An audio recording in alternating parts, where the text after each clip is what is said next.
All right, Chris Popper here in Bangor, joined by Coach Mark Shields down in Bar Harbor. And Coach, a tough loss, 26-20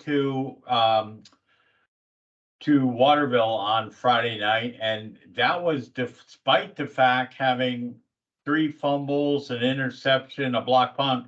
When normally you look at those kind of turnovers, you figure you're getting blown out by 30, 40 points. But boy, testament to the defense that you had and the resilient offense. You were in it right to the very end. Yeah, definitely, Chris. Obviously disappointed. We felt we had a really good game plan going into Waterville. We had 2 weeks to prepare.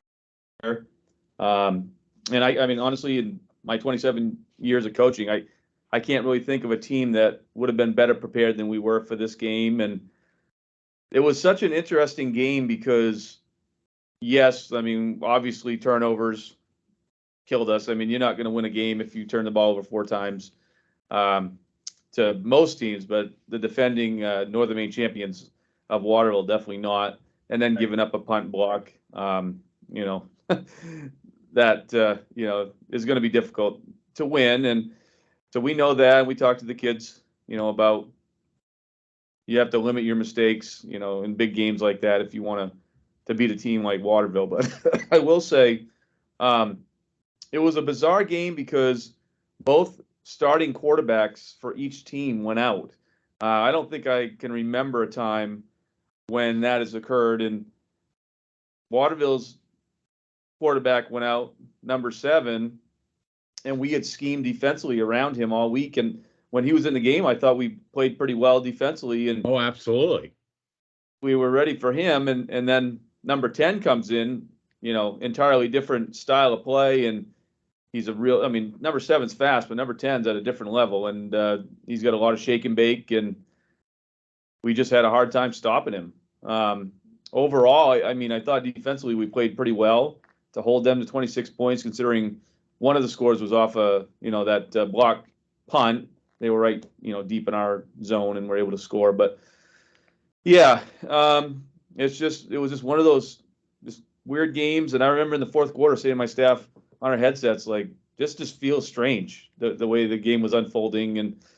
But I will give my kids credit. I thought they played hard all night long, and I was really proud of that. And, I told them, nobody means to fumble the ball. Nobody means to drop the ball or throw an interception. Nobody means to do that. What we can do as coaches and players is, do our best. And with the kids, I tell them, as long as you're playing hard, I'm going to be happy. I mean, we're all going to make mistakes, and they did that. So it's a long season. It's a grind. And, I told the kids, who knows, maybe by the end of the year, we'll look back at that game and think, wow, we learned a lot from that game.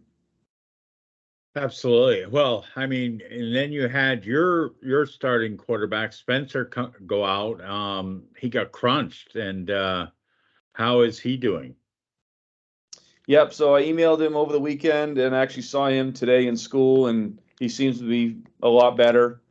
Seemed to be in good spirits, said he was feeling better. So I'm thinking he's going to suit up for us Friday night against Yarmouth. I'll learn more tonight once we get on the practice field. But just talking, through email and seeing him in the building today, he looks like he's doing a lot better.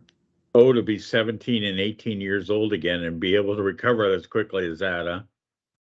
You and I would have still been out there on the turf, probably. They would have had to scrape us up. Brent Barkley had to come out there with the bucket loader and just haul us off. Pretty much.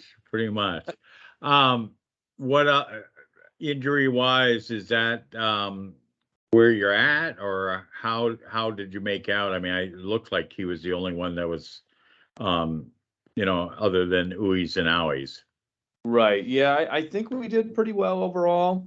Once again, I'll learn more tonight when I actually get out there on the field with the kids. But there's always that tweaked ankle or the tweaked knee or that sort of stuff. But I think overall we're healthy. I could probably tell you better here in the next couple of days.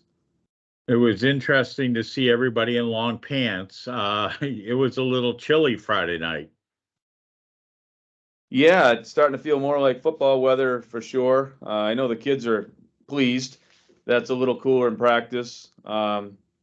I know early last week, maybe Monday, it was really warm, and then can't remember which day it turned. Maybe it was Tuesday or Wednesday, but the kids were pleased that it's a little cooler out there and it feels more like football season.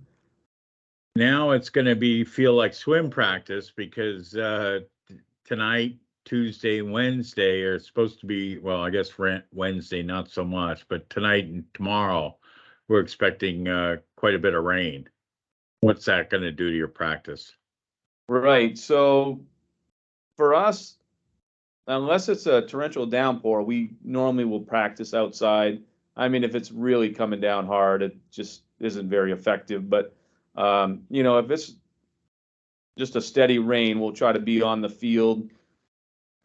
The gym's really not available. There's other teams in there, and you can do walkthrough stuff. You can do chalk talk with the kids. You can look at film. There's some things you can do, but nothing really replaces the kids being on the field and lining up, and technique and that sort of thing. And actually seeing it live is a lot better than looking on a monitor. So we'll try to get out there, and it could be an interesting week for sure.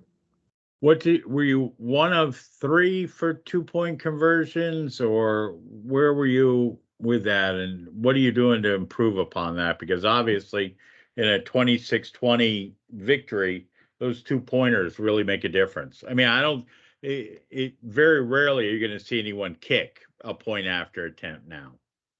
Right. With 8-man, maybe I've seen one team attempt it, looking at tape. But yeah, that's a good point. I was actually thinking about that the other day, and I know Mark Arnold, our offensive coordinator, sometimes it's good, and I'm sure he probably does, but there's usually a set, amount of plays that you'll rep or be thinking about for 2-point conversions that might be more effective down there to pick up the 3 yards. And you're right, because we've had 2 games. I mean, we beat Spruce Mountain because we ended up getting a 2-point conversion and they didn't. Right. And there seems to be a lot of scoring in 8-man, so that those 2 points can, you can pick up another touchdown with those. So that's something we should look at and try to, basically simplify what we want to run down there, and really cut the playbook down to plays that might be more. Props to your backups. I mean, when Spencer went out, what was that? Alex Gray came in and did a great job running the offense. Yeah, and Alex, we ran him as our backup last year, so he has had some experience.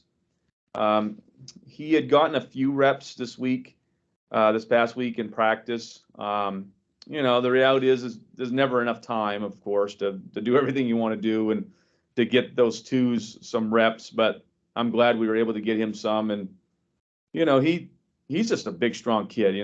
When you think about a football player, I think of an Alex Gray kind of kid. He's just a hard-nosed, tough kid, loves to play football. And, we put him in there, and that's not a little, bad little 1-2 punch with Aiden Grant back there and with Alex Gray. Those are 2 really strong kids back there, and Alex is a good runner. I mean, he ran the ball hard Friday night, and a nice ball too. I was really happy with that. So we have total confidence in Alex if he needs to go in there and do that for us. And Aiden, boy, I'll tell you, that first play off of where he burst out for 70-some yard run, that was just exciting and explosive. Yep. Yeah, and we knew he could do that, and he's done that for us for the last 2 or 3 years, and he's just that kind of back. He's a gym rat. Both those guys are gym rats. They're in there lifting all the time and making themselves stronger, and it really shows up, on the football field for sure. And Aiden really has that next level that he can kick into, and we saw that especially on that first play. Yeah. So now we're joking. I'm going to go on the bus down to Yarmouth. I mean, that's a hike and a half going down to Southern Maine on Friday afternoon. Yep, right. So there's no time to feel sorry for ourselves.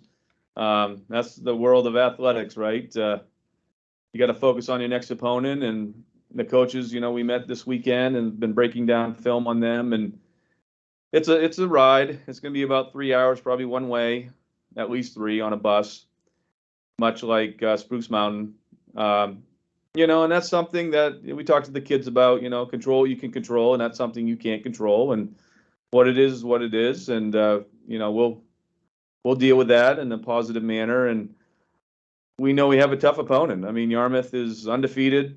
They're very well coached. They have a huge fullback, number 91. He's like 250, 60 pounds. He's a load. And then they have a nice little running back, number 36, that runs behind him. And, you know, they run a lot of plays where 91 is the lead blocker and 36 keeps it, or the quarterback keeps it, and they can throw the ball. So they're a good opponent. I mean, we've had a, you know, I think about our preseason game, and, you know, we had Stearns, and then we had Dexter, Spruce Mountain, Waterville, and now Yarmouth. You know, there's some real quality teams right there, and our kids have you know, they played well against those teams. You know, they've met the challenge, and I know they will Friday night.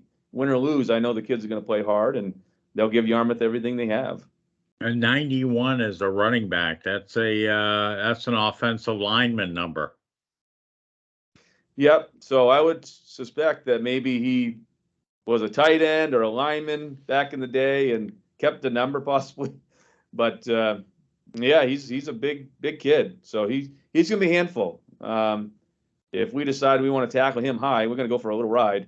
So he'll bring us back down to Bar Harbor. He might. So we're gonna have to tackle this guy low and hang on, see if we can get him down the turf. Hang on for dear life. All right, Coach. Thanks for joining us today, and it'll be nice to see you. We'll have the nice bus ride on Friday, and we'll have Friday night's game. Special start time of 6 because of the length of the travel, I assume. And Right. Yeah, I said to my staff, I think we got home around maybe 2 a.m. from Spruce Mountain. I said, oh gosh, we're gonna get all kinds of sleep rolling in at 1 a.m. You know, that's gonna be awesome. Let's just make sure that bus is quiet on the way home. That's, you know, invariably is.